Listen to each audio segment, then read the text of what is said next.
Cannabis Common Sense, the show that tells the truth about marijuana and the politics behind its prohibition.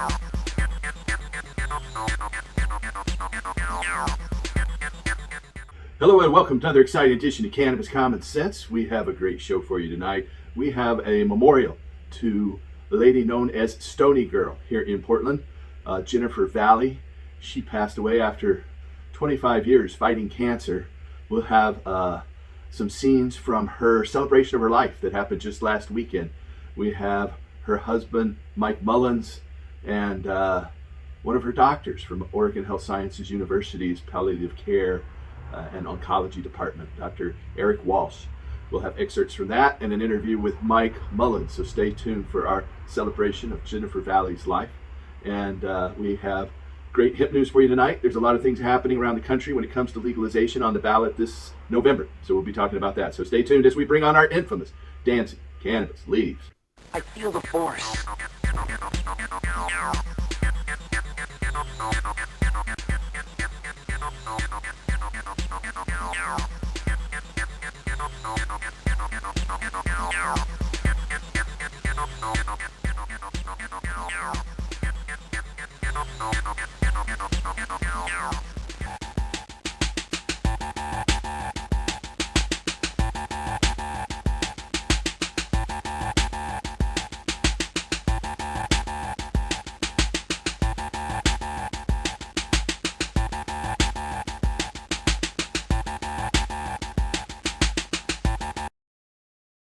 Okay, our hemp news segment starts today. Voters in 5 states, Arkansas, Maryland, Missouri, and North Dakota, and South Dakota, will decide this election day on statewide ballot measures to legalize the use of marijuana by adults. Currently, 19 states, comprising 44% of the United States population, have legalized and regulated adult use marijuana markets. If voters approve these measures, approximately half of all U.S. residents will reside in a jurisdiction where the possession and use of cannabis are legal for adults. According to recent polling, most of these measures enjoy majority support from the public. Voter support for repealing cannabis criminalization crosses party lines. That's why historically these ballot initiative efforts have been equally successful at the ballot box in both red states and blue states, with Republicans and Democrats. We anticipate similar outcomes this November. In 2020, voters in Arizona, Montana, New Jersey, and South Dakota approved similar adult use legalization measures. South Dakota's election results were later nullified by the state Supreme Court. In 2016, California, Massachusetts, Maine, and Nevada voters approved similar initiatives. Several of this year's ballot initiatives faced protracted litigation by opponents who sought to have the measures removed from the ballot over perceived technicalities. Most of these efforts were unsuccessful. However, one such effort succeeded in postponing voters' opportunity to decide a similar ballot question in Oklahoma. With public support for marijuana policy reform reaching supermajority status in recent years, prohibitionists and other political opponents have largely abandoned efforts to try and influence public opinion. Rather, they're now relying on anti-democratic gamesmanship to prevent voters from weighing in on the issue. In addition to these statewide efforts, voters in dozens of cities will be deciding on municipal ballot questions this fall. For instance, voters in 5 Texas cities, Denton, Elgin, San Marcos, will decide on measures seeking to amend local laws curtailing police officers' authority to, quote, issue citations or make arrests for Class A or Class B misdemeanor possession of marijuana offenses, end quote, absent a defendant's alleged involvement in a felony-level narcotics case. Voters in several Ohio cities will also decide on municipal measures depenalizing cannabis involving possession. These additional local efforts help create pressure from the ground up. We ask that you reach out to voters in these localities and states to ensure they're registered to vote, know about the issues on the ballot, and get out to the ballot box. Between local and state efforts, these initiatives will affect over 18 million Americans. In Rhode Island, voters in 31 towns will decide on measures determining whether or not to allow licensed cannabis retailers in their localities. Voters in cities in several other states, including Colorado, Michigan, and Montana, will also decide on similar local ballot measures. We're optimistic about the success of these state and local ballot measures. More jurisdictions ending the criminalization of marijuana for adults should encourage federal lawmakers to enact sensible policy reforms before the end of the current congressional session. Licensed marijuana retailers are anticipated to begin engaging in adult use sales this week in Vermont. Their doors will open nearly 2 years after lawmakers passed legislation governing the commercial production and retail sale of marijuana to adults in Vermont. To date, state regulators have issued licenses to 3 retail applicants. At least one of those businesses is anticipated to open its door October 1st. Applicants from over a dozen other would-be retailers remain under review. Vermont becomes the 15th state to authorize adult-use marijuana sales. 4 additional states, Connecticut, New York, Rhode Island, and Virginia, have legalized the possession of marijuana by adults, but have yet to establish licensed retail facilities. Although state lawmakers initially legalized marijuana possession and cultivation for adults in Vermont in 2018, that legislation failed to include provisions providing for any commercial production or sales. So the Vermont legislature stepped in and done that. The Arkansas Supreme Court issued a decision last week ensuring that statewide measures seeking to legalize the adult-use marijuana market in Arkansas will appear on this November's ballot. After state officials verified that proponents had gathered the requisite number of signatures from registered voters, the Board of Elections Commissioners voted to deny the measure's proposed ballot title, opining that it did not accurately reflect the true scope of the initiative and that some elements of the proposal might be confusing to voters. The group, Responsible Growth Arkansas, led by former Arkansas Democratic House Minority Leader Eddie Armstrong, filed a lawsuit with the Arkansas Supreme Court challenging that decision. On Thursday, September 22nd, justices ruled in their favor, deciding, quote, respondents and their interveners have not met their burden, proving that the ballot title is insufficient. It is for the people, not this court, to exercise the right to amend the Constitution, and our court must continue to preserve this first power of the people of Arkansas by not supplanting their decision with ours. Amen. End quote. With voters favoring this measure by 2-1, we expect that Arkansas will join the 19 other states that have embraced the pragmatic cannabis policy.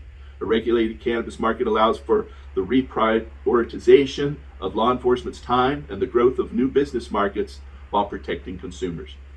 The Arkansas ballot measure allows adults 21 and older to purchase and possess up to an ounce of cannabis.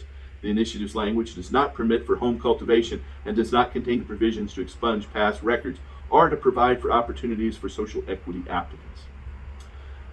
Conversely, next door in Oklahoma, justices on Oklahoma's Supreme Court ruled late this week that voters will not have the opportunity this November to decide on a ballot initiative, State Question 820, legalizing marijuana for adults. In a unanimous decision, the justices determined, quote, it's not clear that petitioners have a right to put State Question 820 on the ballot at the next election held throughout the state, end quote, even despite having met all the state's regulatory requirements and timelines. The justices concluded, quote, the statutory process cannot guarantee the availability of a particular election. Therefore, there's no way to mandate the inclusion of State Question 820 on the November 22 general election ballot. The court determined that voters will have to wait to decide the issue until either the next general election in 2024 or until the governor or the legislature calls for a special election. Republican Governor Kevin Stitt has said that he personally opposes legalizing cannabis for adults. In July, advocates for State Question 820 turned in nearly twice the total number of signatures necessary to qualify the initiative for the 2022 ballot. However, the Secretary of State's office took an excessive amount of time to ultimately verify the proponent's signatures. Opponents of the measure then filed a series of questionable legal challenges litigating various facets of the campaign, including challenges to the initiative's summary language. Although justices have now dismissed those challenges, they acknowledge that litigants can still file for rehearings, thus further delaying the process beyond the opportunity for state officials in Oklahoma to include State Question 820 on this year's printed ballots. Those who wish to perpetuate the failed public policy of cannabis criminalization have lost the hearts and minds of the American public, and they know it. The public support for marijuana policy reform reaching supermajority status in recent years, prohibitionists and other political opponents have largely abandoned efforts to try and influence public opinion. Rather, they're now relying on gamesmanship to prevent voters from weighing in on the issue. In a healthy democracy, those with competing visions on public policy vie for voter support and abide by their voting decisions. However, it's becoming clear that those who oppose marijuana policy reform would rather take voters out of the equation altogether. Whether or not one personally supports or opposes cannabis legalization, these cynical and undemocratic tactics ought to be cause for deep concern. Oklahoma's proposed measure seeks to permit adults to legally possess and home cultivate personal use quantities of cannabis while also establishing a licensed retail marketplace. Those with past marijuana convictions or those who are currently incarcerated for certain cannabis related crimes would be able to petition the courts for either record expungement or a resentencing consideration. Oklahoma has what is now known as the best medical marijuana law in the state, but the Republicans are still in control there. So that's the end of our hemp news segment for tonight. Now we're going to our celebration of the life of Jennifer Valley, also known as Stony Girl. Stony Girl was a real pioneer and a trailblazer in Portland trailblazer fashion, who helped start 50 different dispensaries around the state, started Stony Girl Gardens, developed cannabis strains for her particular condition that had stopped her cancer, opened Port Amsterdam University, and much more. So we have a eulogy included in this interview with her husband, Mike Mullins, and also an excerpt or the speech of one of her physicians, Dr. Eric Walsh from Oregon Health Sciences University. So stay tuned. We have a great interview for you tonight. Keep working and help us restore hemp. I would like to welcome back on our show Mike Mullins. Mike has been a long time pioneer in the cannabis industry here in Oregon, along with his wife, Jennifer Valley. And just this past weekend, we had a celebration of Jennifer's life. She passed away. She'd been fighting cancer for a long, long time. Mike, how would you like to start this off? Well, hi, Paul, and hello, viewers. Thank you very much. I'm really honored to be on your show today, and it's just a wonderful thing to be able to talk about the work that Jennifer has done and the accomplishments. I know both of us have been in the business or the realm of cannabis for patients for many years, and it's been a long, hard battle, and of course. Jennifer was able to accomplish a lot of her goals, but the problem is that the war continues on. A lot of people, we have a whole new generation of young people out there who are not really aware of some of the things us OG kind of people have had to go through, and some of the battles that we've had to fight. Some of them have not been the results that we wanted, but it all matters to keep on going and to keep the fight going and to keep assistance for the patients and to try to bring cannabis as medicine and hemp absolutely as fuels and fibers into our culture for sure. Well, first of all, let's talk about Jennifer's long battle with cancer.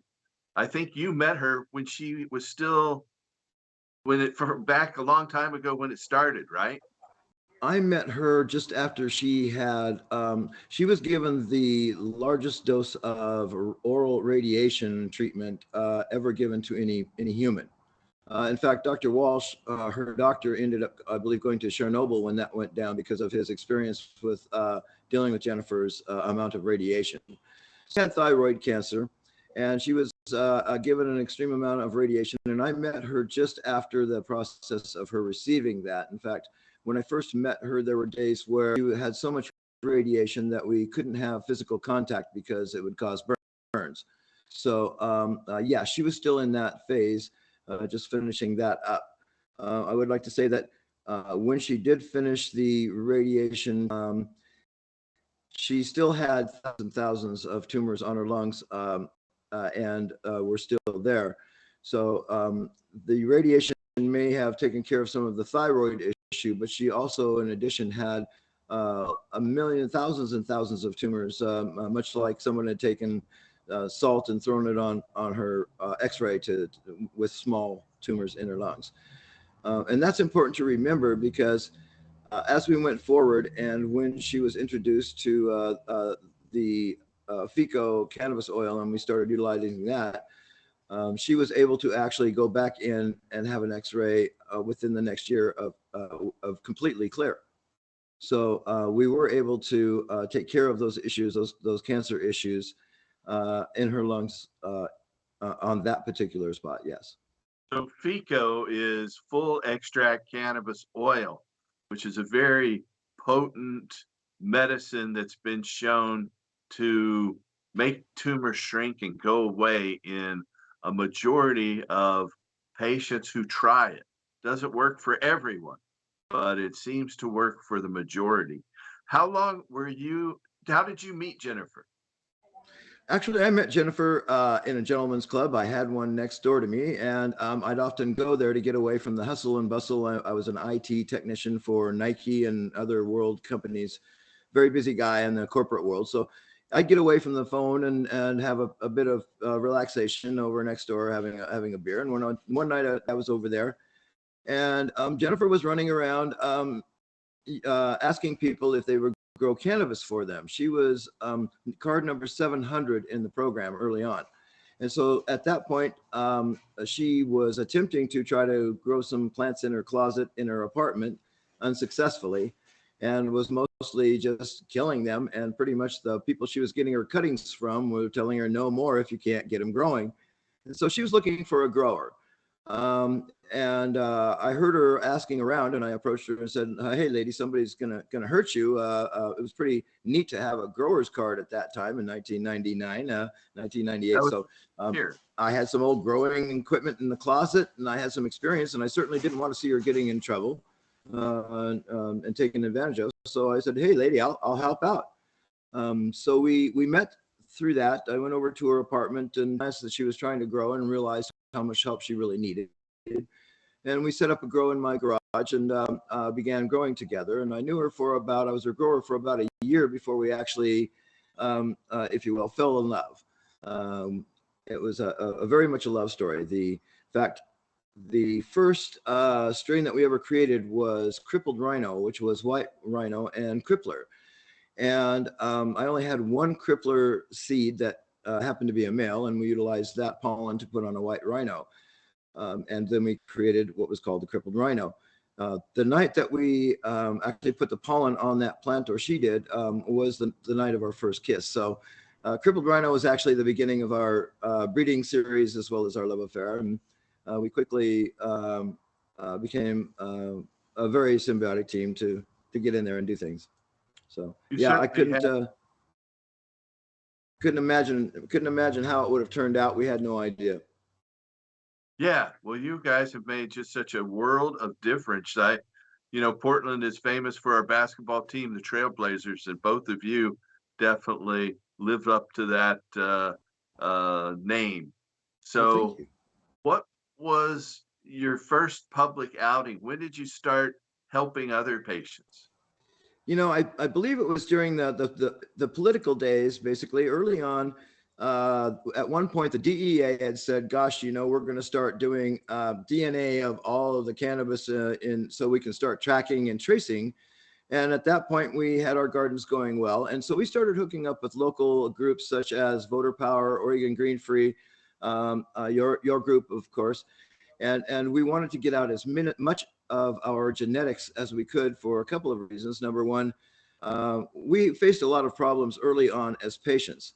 We will never forget the day that we got our cannabis card and then got kicked to the curb. Much like getting a prescription that says how to make your drugs, and here you go, good luck. And for a patient, that's very difficult. Not knowing even where to start. And of course, in 1999 and 1998, there was very, very few resources that were really available to patients that they could readily find easily. So we went through hundreds and hundreds of strains to find out, first of all, what strain worked for Jennifer. I was a good grower. She was a good patient, and it was up to her to decide what she needed to help. And believe me, we went through hundreds of strains to find something. I mean, I found things that I liked that did not work for her cancer. And so we focused on her needs. And two of the problems that we had in the program was that you were only allowed 6 plants, and you had to be able to keep consistent medicine supply with those 6 plants. So that was a huge gap to bridge. And so we started looking around for, first of all, the right kind of plant that would work for us. And then when we did find those, we had to figure out how we could, at that time, bloom cycles were pretty much on some of the older genetics were like 90 days in the bloom room. And that's really not, that's too long of a time for us to be able to grow our cannabis out and still have medicine available for us to use.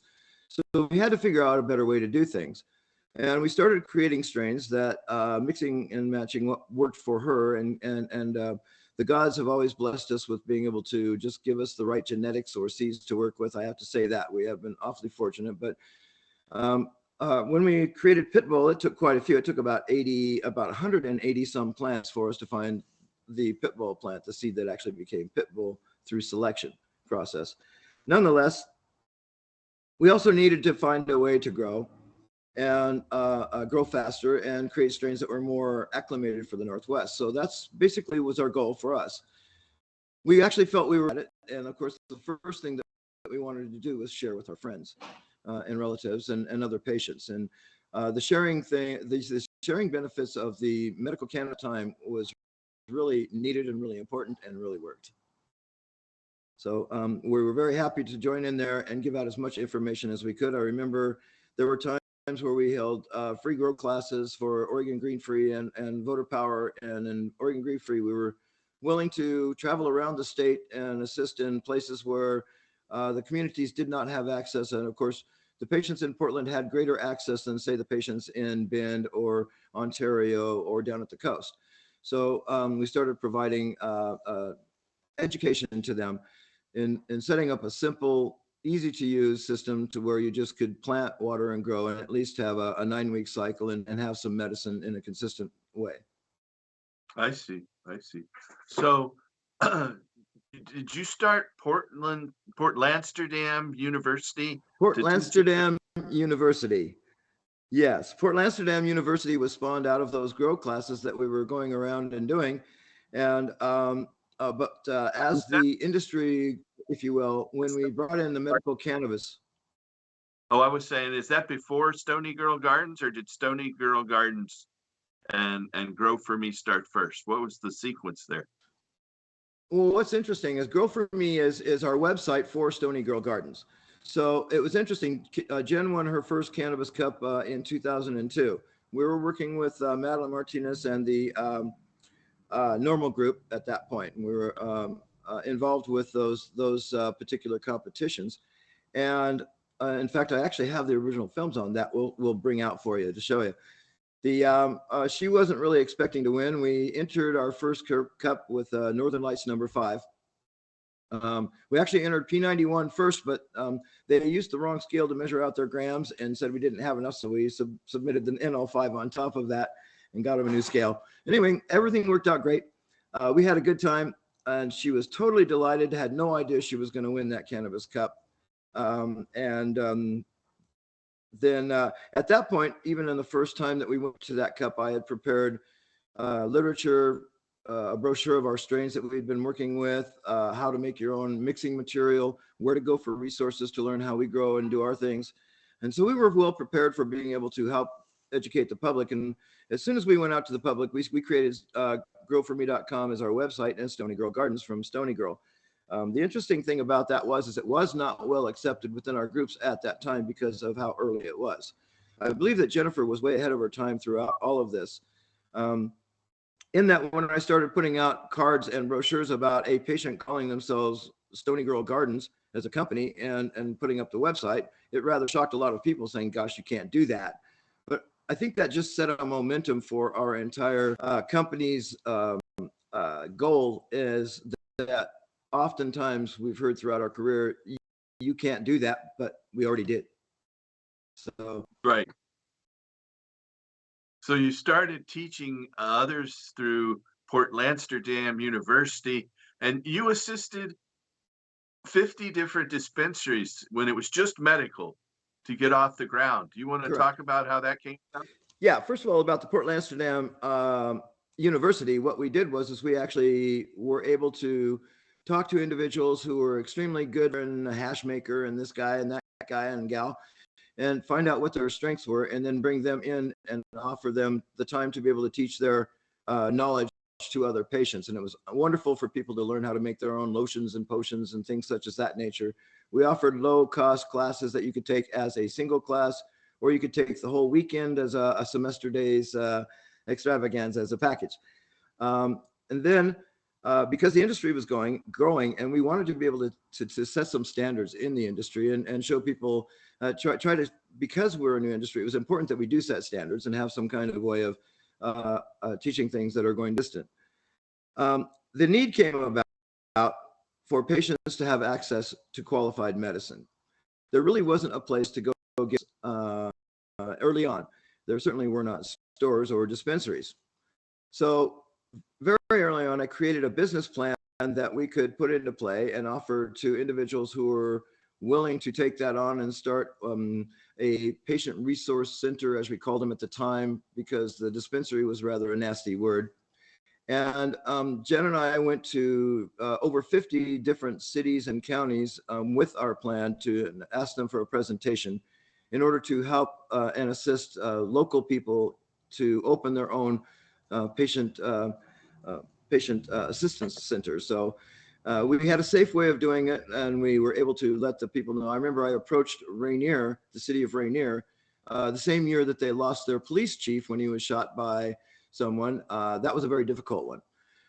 Here we were in the Rainier courthouse, in the Rainier City Council, talking about wanting to put a dispensary right across the street from their city center. And one of the things that always worked was, of course, is that their new police chief, it was not budgeted for him to have a new radio in his car, and he didn't know where he was going to get that budget. And during that meeting, we certainly offered to buy him a new radio. We ended up participating in their downtown events along the waterfront. They gave us a booth for that, so we were able to do informational booth. They did not. We went to these cities and counties, and we did not ask them for a full out. We didn't expect them to give us full out approval. We just wanted acceptance for the patients to be able to have a safe place to gather and to be able to get their medicine that was qualified and tested. So as long as we had that, we were able to move forward with our services and assisting these individuals and putting in their community centers. And yes, we had over 50 of them in operation at one time. The first one that we installed was called Club Pitbull. It was in Salem, and it is still open today. All right. So when back then, most people can remember, but the usual tactic with the police was they were wanting to arrest us if we were, giving away or selling cannabis. They were trying to set up a criminal case against us, but absolutely, we faced that with some of our dispensaries. They were closed down in a few of them were closed down in a number of manners. There were only 2 that were taken down through official police activity. Others were taken down through some forms of intimidation. At one point, the federal government or the Department of Justice sent out what we called intimidation letters that stated that what they were doing was completely illegal. And of course, if you read the fine print of those letters, you would see that, but in Oregon, you were acting under the law, then, we're not going to do anything. But they didn't say we're not going to do anything. They just said if you're unless you're in Oregon, and of course, it was very effective for landlords in a business setting. Landlord gets a letter like that of intimidation, and you can get a 24-hour eviction notice. But the worst thing that would probably happen would be when the authorities would come in and literally smash the entire dispensary up and cause a lot of financial damage and a lot of emotional damage to the people who were there at the time, whether they worked or whether they were clients, customers. That was probably the biggest damage that they could do. And that worked. That was effective. Operating procedure of the police at that time. When they came Correct. to my house, they just tore it to pieces and left everything strewn everywhere across the floor, and just they literally would bring in sledgehammers and go through our cases and smash them up. They had the intent of absolutely wrecking as much as they could so it could not be reused again. Yes. Yeah, they were malicious in that. Of course, one of their biggest motivations was how much money they could seize from you. If you owned your absolutely property, you went to the top of the list because they wanted to seize your property. And that was everything you had everywhere, not just what you had at the dispensary. That was your house, your extra house, your grandma's house, wherever it may be. They would find it and take it all.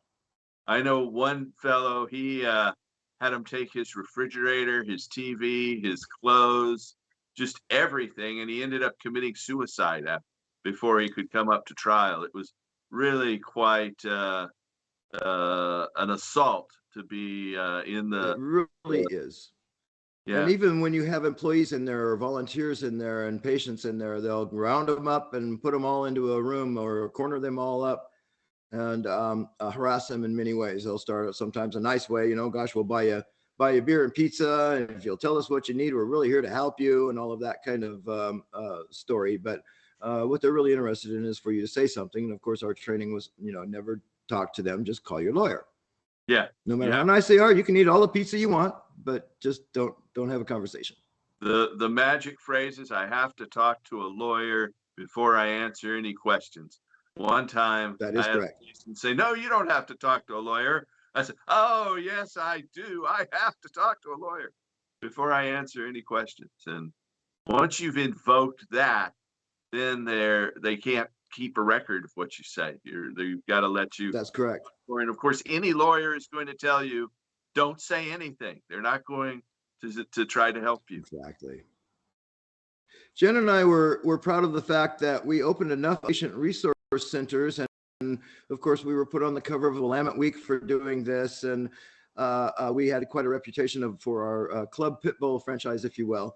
It was really not a franchise, but it was just simply us helping people get going and working within a perimeter where people could help people. The growers could communicate with the different dispensaries and work together to be able to help our needs. One thing it did do, it brought to the attention of the state that it was an unstoppable move. It took a lot of really gutsy people out there to open these facilities and to run them, because they did run the risk of having this intrusion and a life-changing event. So they laid their lives on the line when they did this, and I'm really proud of everyone for doing that. And had they not, we probably wouldn't have dispensaries today in Oregon. Frankly, I believe that we actually leveraged the state into having to deal with this on that. Of course, I'm not all that happy with the outcome that we have. We certainly, I do own a dispensary at this time. And I can say that it would be nice if I could act like any other normal business and have a bank account and have write-offs like my other businesses. However, frankly, between you and me, I don't see the federal government changing their stance on any of this for one simple reason, and that is the money. The state itself makes an incredible lot of money from a single small dispensary. Will pay an average of $30,000 a month to the state in taxes. And that's just. And there are about 500. And that's right? just the There state. are about 500 the state. Yeah. And then you have the feds. And of course, the federal says that this is not a legal business. However, they do have tax code 280E available for us, which lets us know that as long as we pay our dues, we won't get hit. Basically, is kind of what I look at it. They don't give us write-offs for rent for employees. Yeah, under 280E, you can't take your standard business deductions. So where most businesses can say their rent and their purchasing their products, they're selling, advertising, those are all employees. Payroll is considered my personal income. Yeah, that's outrageous. And so in addition to the 30,000 that the state's getting, the federal government's getting even more. Oh, yes. Yeah. So. And the other side of it too is that, from the beginning, I think I've had a problem with OLCC dealing with our business. We probably should have learned that from Washington, who was just ahead of us. We had that opportunity to do that. And also I'm kind of mad because, or disappointed that our governor didn't allow the Oregonians to own the business. It was really painful for me to have to give up my medical cannabis dispensary for a commercial retail establishment. And many of us from those days feel the same way. The other side of that, of course. Only one medical dispensary left in the state, out in Klamath Falls. Only one. Yeah. And then Klamath Falls, they voted not to allow recreational or adult use dispensaries. So that's the only one and left. A lot of patients put a lot of money out to help other patients in purchasing properties to grow for them for their medicine. And the state didn't allow that to continue on. They immediately ended that through allowing the local cities and counties to regulate For instance, Douglas County, where I know people have just bought and built a beautiful farm there for their patients. And the day they were going to put it in an operation, Douglas County says, nope, no cannabis growing here, medical or otherwise. So there are those situations that happen. I know I've put up, I was number 7 on the list of growers for the state of Washington, and built a complete facility out and spent a lot of money doing it, only to have the county later on come in and say, no, you can't do that here. So we do face those kinds of challenges in this industry. Yeah, well, I appreciate your helping pioneer this. I know you know that when we had Measure 80 on the ballot, it would have set up a separate cannabis commission, separate from the OLCC, and it would have had. I still believe in that. It would have had growers and people who had an interest in the industry on it. Yes. The majority, and the newspapers editorialized that was like putting Philip Morris in charge of the tobacco industry. Well, no, it wouldn't have done that. It would have just had an enlightened group of people overseeing what these other people don't know anything about at the liquor control. Well, exactly. Yeah.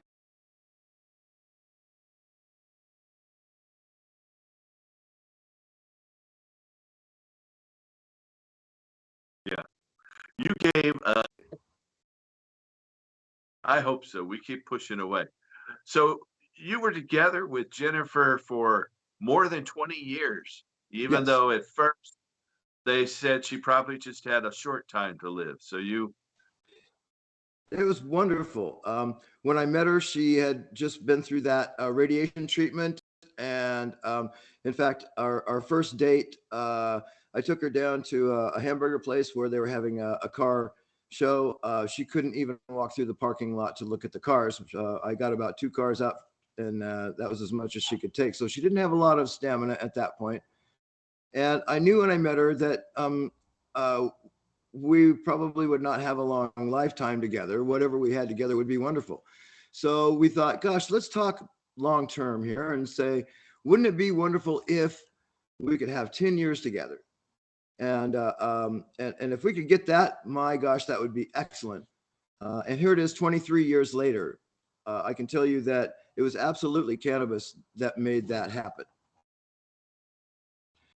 You gave an excellent eulogy at the celebration of Jennifer Valley's life. I'd like to run that now. Would you like to say anything in introducing this? All I'd like to say is that Jennifer would want you all to know that yes, cannabis cures cancer. It doesn't work for every single individual, but we've dealt with thousands of patients a year. One of the things I'd like to say back, if I might, when the state decided that patients could not come from other states into Oregon, but venture capital could, it cost a lot of people their lives. That was unfortunate for it, but during that period, we were able to work with thousands of patients through the medical program, and the rate of success that we had with utilizing the FICO or the RSO was amazing. We had a high rate of like in certain cases, such as breast cancers and things such as that. We were almost batting at like 90 right straight across the board. So, and we also have worked hard on developing, by the way, protocols for your dosing and how to use cannabis oils with the FICO in making your own pills or suppositories or whatever there may be. We did a study with university down in Southern California with our patients involved and found that the suppositories caused zero they didn't get you stoned. So you can give grandma 800,000 milligrams of cannabis oil without making her feel ill. And of course, patient comfort is important, but just a little tidbit there. And we do have a new user's manual and all of this information on our website at growforme.com. Great, great. Well, here is your eulogy you gave just a few nights ago, and we'll be back to discuss it. And we also have a little talk from Dr. Eric Walsh. What's his last name? Yes, Eric Walsh. Walsh. All right. She often referred to him as Dad. Oh, all right. Well, we'll listen to your eulogy and then come back and introduce Eric Walsh. Trouble than I ever thought I could get into myself. She was very feisty. She didn't have a problem with letting you know what was on her mind. She didn't have a problem with putting her life on the line for patients and making sure that things were right. It was never her goal to go out and be famous or be rich. She didn't need fancy furs, fancy clothes. She just wanted a quality of life. I will tell you one thing that Jennifer wanted to tell everyone that she learned on her trip, and that is a single individual can make a difference. We all know that with Jennifer. She's made a difference in all of our lives and many thousands of others.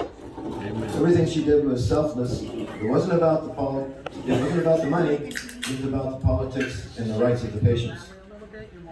And she stood her neck out for that. We've done some amazing things, lots of things that lots of people probably would never ever consider trying to do.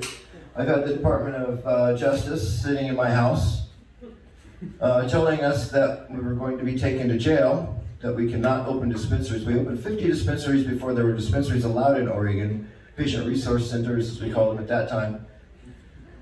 And they worked very effectively. We did not own them. They were community driven and community run. We have some of those great, fantastic people here in the audience tonight that took those chances to go out there and open community places for safe places for patients to get their medicine. We actually leveraged the state into dispensaries through that process of having those 50 dispensaries that were operating at the same time. We didn't just go into Dad's garage and open up the place and say, oh boy, I got a dispensary. We went down to the city council, the county council. We went there and we gave them the plans for safety, the plans for operations, how we kept things going, and how it was better for patients to have safe access to safe medicine, as opposed to going over to their niece or nephew who got busted for having a bag of weed last Christmas, because that was the only contact they knew. Anyway, we've changed the world a lot. She came up with strains that were extremely strong and extremely fast because of her needs, not because she wanted to be the best, greatest seed grower in the world. And then when she did find things that worked for her, she shared them with patients. That's one of the things that our patient network here in Oregon did is it changed the whole play of cannabis movement from, gosh, I'm a black market guy, I'm a grower, and nobody ever gets a copy of my strain because I can't patent it, and if you don't have it, you can't grow it. Suddenly there's patients out there giving away all kinds of stuff back and forth and sharing and it's a whole new way of doing things. And then patients needed to know how to get things done. Just spent a lot of time in education and research and development. We've actually been able to work with patients instead of rats. We've seen thousands and thousands of patients a year. We actually had a cannabis cancer treatment center, worked with OHSU for a number of years in consultation in some of their hospice centers and some of their patients. So she's done a lot of things. When she ran for Clackamas County Commissioner, she waited until the last minute to go in and put an application in to file to run. I remember that day she went in, it was like, about an hour or two before the deadline. She was in her pajamas and she thought, well, if I go in at the last minute, I'm going to file to run and they're not going to be able to shoot me down before I get a chance to go. And she was right. She did a lot of strategizing and I was in the background assisting her and helping her in any way I could in getting that done. We were a very successful team in doing that. Politics is very important. There's no way you can get away with it. If she were here tonight, she'd be talking to every single one of you and trying to talk you into running for office in some kind of position, whether it was, governor or dog catcher. Get involved. So that would be her big spiel.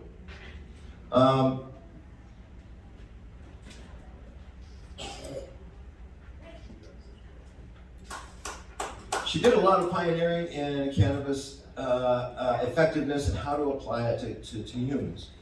When she first did cannabis oil herself, she was talked into that by a friend. We had some extra material, and her friend said, look, you got to make this into RSO. You got to try this, Jennifer. It really can help.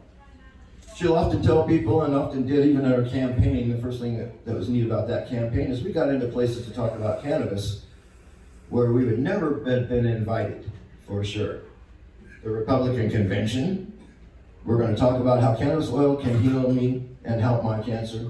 And oh my gosh, that's not the most popular talk about subject when you go into those kinds of realms. We went into the largest extended care facility, old folks home if you will, Willamette Valley, where the governor gets to go make their speech. And there's like 1,500, 2,000 elderly people in an audience when they throw one of these kinds of political things at that place. Jennifer never would have been able to go in there except when she ran on campaign, and her entire campaign was run on cannabis and how cannabis had helped her. Well, Jim came up to her, one of the other gentlemen running for another office, our county commissioner, and actually he's the head of the county commission for last season. But nonetheless, he came up to her one night and said, "Jen, you make me talk about cannabis every single night we're in this political race." And Jen looked over at her and she said, "You know what? You make me talk about public transportation every single night, and I don't drive." She had a way of looking at things that just always caught people and had a great view of life. So we'll miss her greatly, but we're going to carry on. You know, she's more than just, Stony Grove Gardens is more than just Jennifer Valley. She created a lifestyle and a way of living and a way of treating patients, and we've become almost a cult in certain areas. We have people who have come here from many states and many places in her honor for the things that they've seen her do. And she could leave a room after giving them information, having so much information they didn't even know what kind of question to ask. So, thank you, Jennifer, for all you've done for all of us. We'll miss you, and we love you. And remember, get out there and do things. With that, I'm going to introduce a very, very well-known classical guitar player. Well, it was a very moving elegy that you gave there for your wife, for Jennifer, going over all you folks have done, or you could say, in that limited period of time. But there was so there much was a to good say. crowd there. There was. It was a beautiful location. And then Dr. Eric Walsh was there. Can you tell us who Dr. Eric Walsh is? Dr. Eric Walsh was her primary physician for the first 25 years of her medical treatment, up until about 5 years ago, as a matter of fact. So he had spent quite a bit of time working with her through all of her treatments, and knows her case really well. They later became friends. We became friends with them. We actually worked with Dr. Walsh. He was the head of pathology, excuse me. Uh-oh. Sorry about that. He was a well-to-do doctor up at the university, and we were able to work with him. He dealt with end-of-life cases in their hospice centers as well. So we worked with them in their hospice centers in introducing cannabis therapeutics. But yeah, he had worked with her for about 25 years. It's quite a while. All right, well, here's Dr. Eric Walsh at Jennifer Valley Celebration of Life. Had a great doctor-patient relationship that led on to a real true friendship as they went forward. So he'd like to come up and say a few things. And Dr. Walsh, Eric, come on up.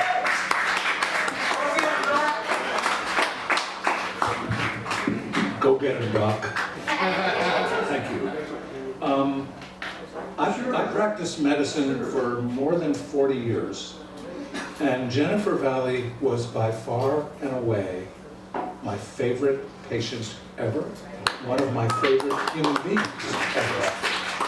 I'll tell you a couple of doctor things and then end with a reflection on Jen. The first doctor thing happened the first time I met her, and she came in for what she called a checkup, and she brought an x-ray with her that she had just had taken at OHSU. And she put this x-ray, we put this x-ray up on the light box to look at it, and it was a chest x-ray, 2 lungs, a heart, and it was as though someone had reached into a box of rice, taken a handful or 2 handfuls of rice, and thrown them on the x-ray. There were literally hundreds of cancer metastases on the x-ray. It was unbelievable. I've never seen anything like it. And she said, well, I guess I need some follow-up with the oncologist. You know, it's sort of like, Jen, most people with this x-ray would be dead already. But she wasn't. She was very much alive. She had more radiation given to her at OHSU than any other patient ever at that university and medical school. And one time she was getting radiation to try to shrink down and get rid of these tumors. And I'm going to say that I am strongly of the belief that it was marijuana, THC, and all the other things that really made her live as long as she did. But I'm a doctor that practices in the the old-fashioned doctor way. So we radiate cancer in the lungs and so forth. And she had she went in for radiation, and they put her in a room that was completely lined by lead. The door was covered, and there was lead in the door, and they put pieces of tape outside her door to her room, because they would put her meals there and then knock on the door and then run away, so that when she opened the door, they wouldn't be in receipt of her radiation that was coming out of her body. I went to see her. I mean, I really, really loved Jen. I mean, is that okay for a doctor to say that? I loved her. Good doctors, yeah. So I knocked on the door and I went in, and she's like, "What are you doing here?" I said, "I'm radioactive. You can't come in my room like this." I said, "Jen, I'm just going to stay a couple minutes. I want to see how you're doing." And I sat down, and she was in a onesie, kind of a fleece onesie, and she was reading a book. Jen was an avid reader, very, very smart, as all of you know. And she had the book on her, resting on her belly. She picked it up. The bottom third of the paper had turned yellow from the radiation coming out of her body. It was like, holy smoke. So, I'll end with a reflection. Jen was born April 19th, 1968. That was one day before 420, so it didn't quite make it. She should have held on one more day. But I was a senior in high school at that time, and my hero was Robert Kennedy, who was assassinated on June 6th, 1968. And he was memorialized in a service in New York, and his brother said this. He said, "Some people see things the way they are and ask why. My brother saw things the way they ought to be and asked, why not?" Yes. And that was Jen. She saw the things the way things ought to be, and she said to herself and to Mike and to all the rest of us in this room, why not? Why can't we work to make marijuana an accepted treatment in the medical community? Why not? Why can't we do that? And she did. Eventually, I had to stop being her doctor because, I had her over for dinner. She and Mike came over for dinner at our house. We went out for steaks. We went out, we did all this stuff together, and it's sort of like, okay, that's a little bit over. I'm going to turn Jen and Mike into friends, and so they won't be my patients anymore. But they were even better as friends than as patients. And by God, I'll miss her.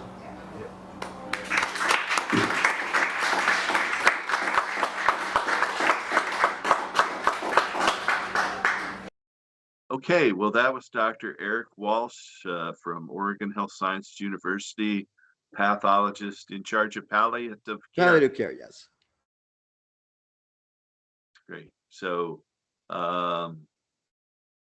tell us what Jennifer wants you to do with all this structure you've created, because even though Jennifer Valley, Stony Girl, is gone, Stony Girl Gardens and Grow For Me lives on, and you're there, and you've helped so many different businesses across the state get going.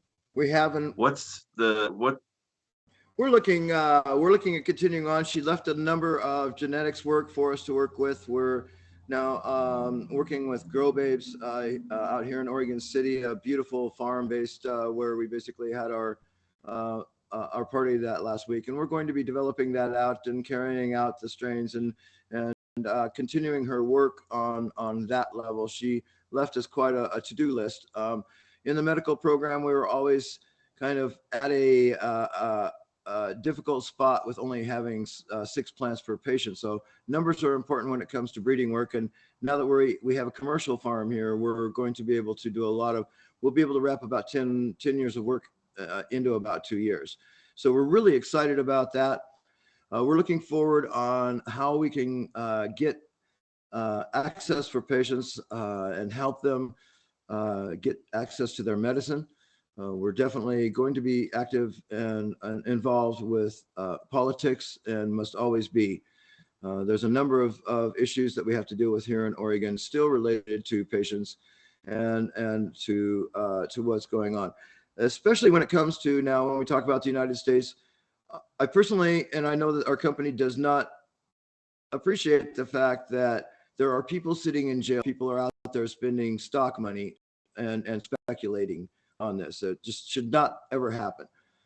Number one, cannabis is medicine, and it should be treated as such, at least. It's certainly never ever hurt anyone. And from our experience, the only time we've ever had an issue with it was if someone were to do an extreme amount of condensed cannabis products along with fentanyl. That's the only thing I would say. Of course, everyone knows that fentanyl has its negativity to begin with by itself. So if you combine that with cannabis, it can have reactions because, as we all know, maybe most of us don't know, that in the older pharmaceutical days can put into other types of pharmaceuticals in order to help it work properly or better.